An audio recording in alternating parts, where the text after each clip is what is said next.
تمام نبیوں کو مانتے ہیں. اور جناب رسول اکرم صلی اللہ علیہ وسلم کے ساتھ ان کا رویہ کیا ہے. ابھی 3 دن پہلے کی بات ہے, یہی اسی سے نگر شہر کا ایک لڑکا جو بدقسمتی سے کسی اور راستے پر پہنچ گیا ہے اور سید زادہ ہونے کے باوجود دامن رسالہ سے باہر نکل کر کسی اور دنیا میں پہنچ گیا ہے, یعنی مرتد.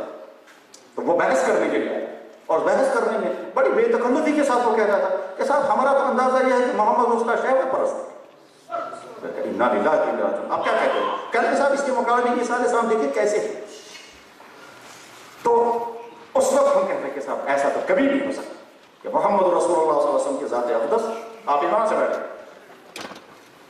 جناب رسول اکرم صلی اللہ علیہ وسلم کا ہم پر حکم ہے کہ ہر نبی پر ایمان لاؤ. کل آمن باللہ وملائکتہ وکتبہ ورسلہ لا نفرق بین احد من رسلہ. ہم کسی نبی میں کوئی فرق نہیں کرتے, ہر نبی پر ہمارا ایمان ہے.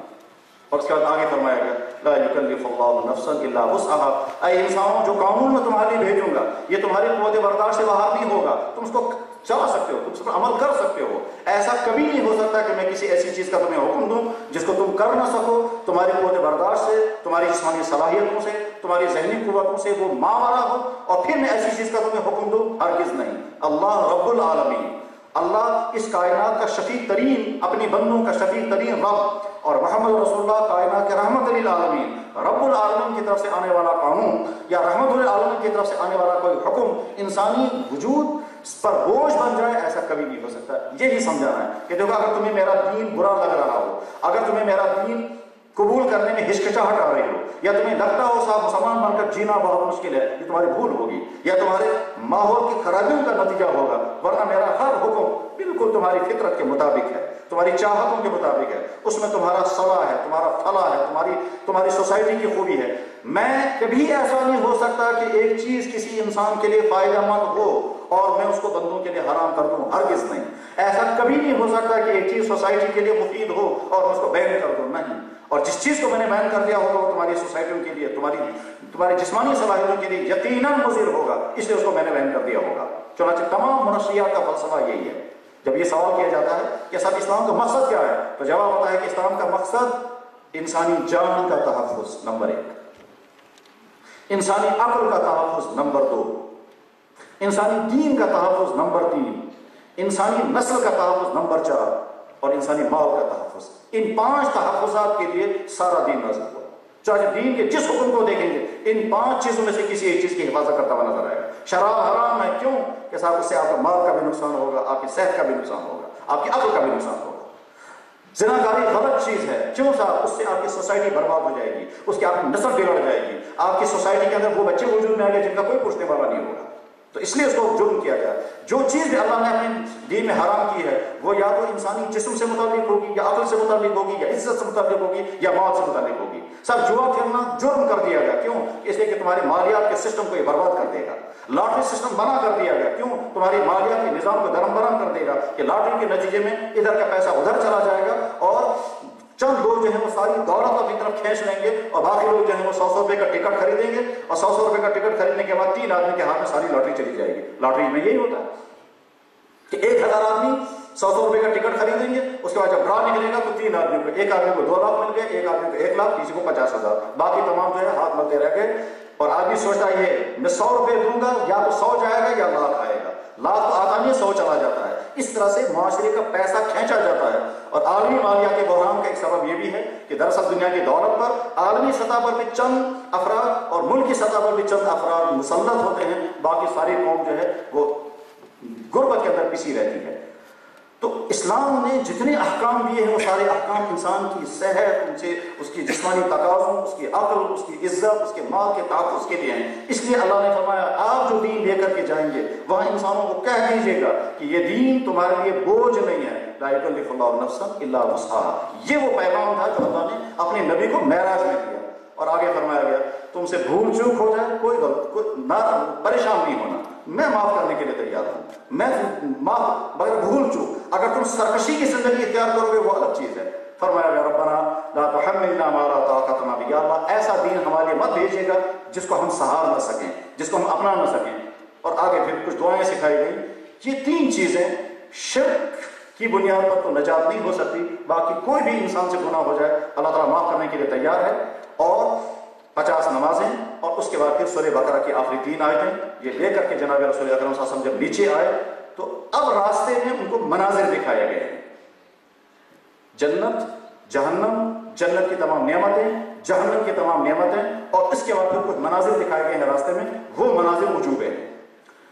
सीरत के बाद हजरात का कहना यह है कि जिस वक्त आसमान की तरफ सफर शुरू हुआ उस वक्त वो मनाजिर दिखाए गए हैं, और कुछ का कहना है कि नहीं वापसी पर ये मनाजिर दिखाए गए हैं। दोनों बातों का एहतमाल है। कुछ हजरात का कहना है कि मक्का से बैतुल मक़दिस के दरमियान के रास्ते में ये मनाजिर दिखाए गए हैं, और कुछ कहते हैं कि नहीं, जब बैतुल मक़दिस से वापस मक्का के लिए आ रहे थे तब ये मनाजिर दिखाए गए हैं। यानी आपका जो सफर है वो 2 सेटअप में है, मक्का से बैतुल मक़दिस से आसमानों में।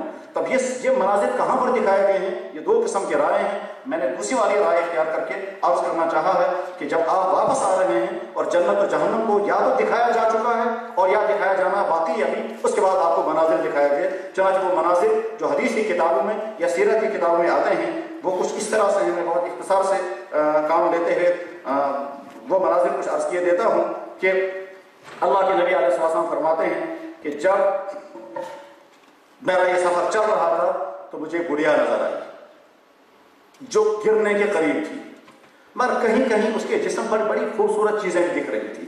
तो मैंने जिब्रील से पूछा ये कौन है, तो उन्होंने फरमाया थोड़ा आगे चल करके फरमाया ये गुड़िया जो आपको नजर आई ये दुनिया है, ये दुनिया फना होने के करीब है, और इसके बदन पर जो चंद खूबसूरत चीजें कपड़ों की शक्ल में, जेवरात की शक्ल में या गोल्ड की शक्ल में नजर आ रही हैं, ये दरअसल उस दुनिया के अंदर पाई जाने वाली वो चंद खूबसूरत चीजें हैं, वरना दुनिया का खात्मा बिल्कुल नजदीक है।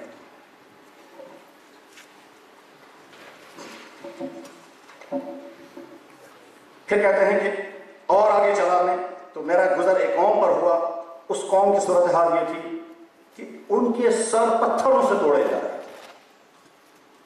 और जब वो सर पत्थर जब सर पर लगता था तो पत्थर लुढ़क कर दूर चला जाता था।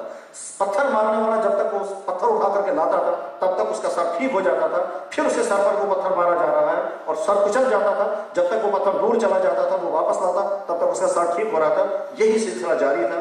मैंने पूछा ये कौन लोग हैं, तो जिब्रील अलैहिस्सलाम ने फरमाया ये वो लोग हैं कि जो फर्ज नमाज वक्त आने के बावजूद और कोई रुकावट नहीं इसके बावजूद फर्ज नमाज नहीं पढ़ते, ये उनका अंजाम।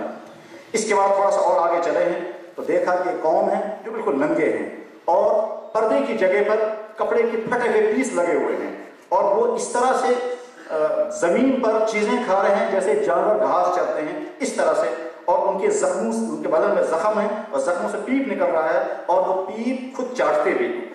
जब ये मंजर मैंने देखा तो मैंने पूछा ये कौन लोग हैं, तो जवाब में उन्होंने फरमाया ये वो लोग हैं जो ज़कात अदा नहीं करते। थोड़ा सा मैं और आगे चला तो मैंने देखा कि एक हांडी के अंदर गोश्त है और बहुत उम्दा गोश्त है, और दूसरी हांडी के अंदर गोश्त है बहुत सड़ा हुआ है, उसके अंदर बड़ी बदबू आ रही है। इस हांडी के अंदर से खुशबूदार गोश्त आ रहा है और उस हांडी के अंदर से बदबूदार। मैंने देखा कुछ लोगों को वो अच्छा गोश्त छोड़ करके वो बदबूदार गोश्त इस्तेमाल कर रहे हैं। तो मैंने पूछा ये क्या मंजर है, उन्होंने कहा ये वो लोग हैं कि जिनके घरों में पाक तय्यब बीवियां मौजूद हैं, इसके बावजूद इनके ताल्लुकात किसी और जगह होते हैं, ये वो लोग। कहते हैं इससे जरा सा मैं और आगे चला तो मैंने देखा कि कुछ औरतें हैं, कहते हैं मैं थोड़ा सा और आगे चला तो मैंने देखा कि कुछ औरतें हैं और कुछ लोग हैं जो गठरियां जमा करके उठा रहे हैं, वो उठा नहीं पा रहे हैं। तो जितनी गठरियां उन्हें जमा की उसको उठा नहीं पा रहे हैं, लेकिन उसको जमा करके और लकड़ियां जमा कर रहे हैं।